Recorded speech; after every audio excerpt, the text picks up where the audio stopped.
আসসালামু আলাইকুম এভরিওয়ান। আজ আমি তোমাদের সাথে কথা বলবো হচ্ছে 2025 সালে যে ভর্তি পরীক্ষা হবে সেই ভর্তি পরীক্ষায় তোমাদের শর্ট সিলেবাস হবে নাকি ভর্তি পরীক্ষাটা তোমার হচ্ছে ফুল সিলেবাসে হবে। এটা একটা কমন কোশ্চেন তোমাদের এখন যে ভাইয়া হচ্ছে আমরা কি শর্ট সিলেবাসটা পড়বো নাকি ফুল সিলেবাসটা পড়বো যারা হচ্ছে 2025 সালে অ্যাডমিশন দিতে যাচ্ছে। তো আজকে এই ব্যাপারটা একটু ক্লিয়ার করে দিই। দেখো, আমি তোমাদের প্রথমত একটু বলি, দেখো শর্ট সিলেবাসে তোমরা হচ্ছে এইচএসসি দিয়েছো যারা, বা হচ্ছে তোমরা এইচএসসি শর্ট সিলেবাসে দিয়েছো, রাইট? এখন কথা হচ্ছে যে ফুল সিলেবাস পড়তে গেলে সমস্যা, বিভিন্ন রকমের ঝামেলা ফেস করতে হবে, কিছু জিনিস পারবা কিছু জিনিস পারবা না, এই নিয়ে বিভিন্ন কোশ্চেন আমার কাছে আসতেছে, বা তোমাদের মধ্যে আসতেছে যে কি করব বা কিভাবে হচ্ছে আগানো যায়। একটা জিনিস এবার একটু তোমাদেরকে ক্লিয়ার করি। দেখো, তোমাদের যে অ্যাডমিশন টেস্টটা হবে এই অ্যাডমিশন টেস্টটা মেইনলি হচ্ছে তোমাদের শর্ট সিলেবাসের উপরে কতটুকু হয় আর ফুল সিলেবাসের উপর কতটুকু হয়। দেখো, শর্ট সিলেবাসে মেইনলি ফোকাস করা হয় শর্ট সিলেবাসের উপরে। শর্ট সিলেবাস থেকে মোটামুটি ভাবে 80% কোশ্চেন হয়ে থাকে, বাট 20 বা 25% বা হচ্ছে মাঝে মাঝে একটু তার চেয়ে বাড়ে এরকম কোশ্চেন, মানে এরকম টাইপ কোশ্চেন বা 30% কোশ্চেন এরকম হয় হচ্ছে তোমাদের শর্ট সিলেবাসের বাইরে থেকে। হ্যাঁ, সো তোমার এখন করণীয় কি? তুমি হচ্ছে মেইনলি এই যে শর্ট সিলেবাস আছে, শর্ট সিলেবাস, এই শর্ট সিলেবাসের উপর ফোকাস করবা।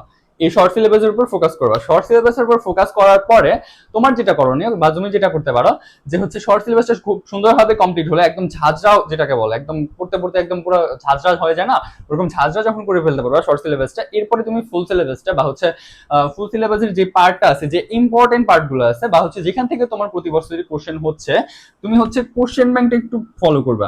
কোশ্চেন ব্যাংক, কিউবি লিখলাম, হ্যাঁ, কোশ্চেন ব্যাংক। কোশ্চেন ব্যাংকটা ফলো করবা, কোশ্চেন ব্যাংকে দেখবা যে হচ্ছে তোমার কোথা থেকে কোশ্চেন হচ্ছে, কোন টপিকটা থেকে কোশ্চেন করছে। ওই টপিকটা তোমার শর্ট সিলেবাসে যদি নাও থাকে, তুমি হচ্ছে অবশ্যই ওই টপিকটা কমপ্লিট করে ফেলবা। তোমার যদি এই শর্ট সিলেবাসে মোটামুটি ভাবে 70% কভার হয়ে যায়, বাকি 30% যেটা থাকে, বাকি 30% আর হচ্ছে এখানে তোমার 70%, রাইট?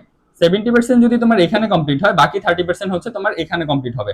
এখন এই 30%টা তোমার পড়ার রুলসটা বা টেকনিকটাই এটা, যে হচ্ছে তুমি যে ইম্পর্টেন্ট পার্টগুলো আছে ওগুলো পড়বা। যেহেতু তোমার ওরকম দক্ষতা নেই বা হচ্ছে অ্যাডমিশনে তুমি এত হিউজ সময় পাবে না যে খুব ভালোভাবে কভার করবা, খুব ভালোভাবে পড়তে পারবা।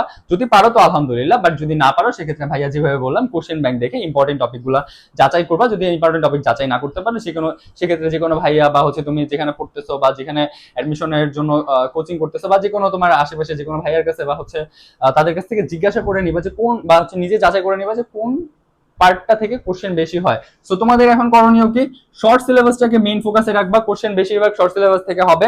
এরপরে যে পার্টটা, মানে হচ্ছে তোমার শর্ট সিলেবাসের বাইরে যে পার্টটা, এই পার্টটা থেকে ইম্পর্টেন্ট টপিকগুলো পড়বা। ঠিক আছে, এই হচ্ছে মূল কথা।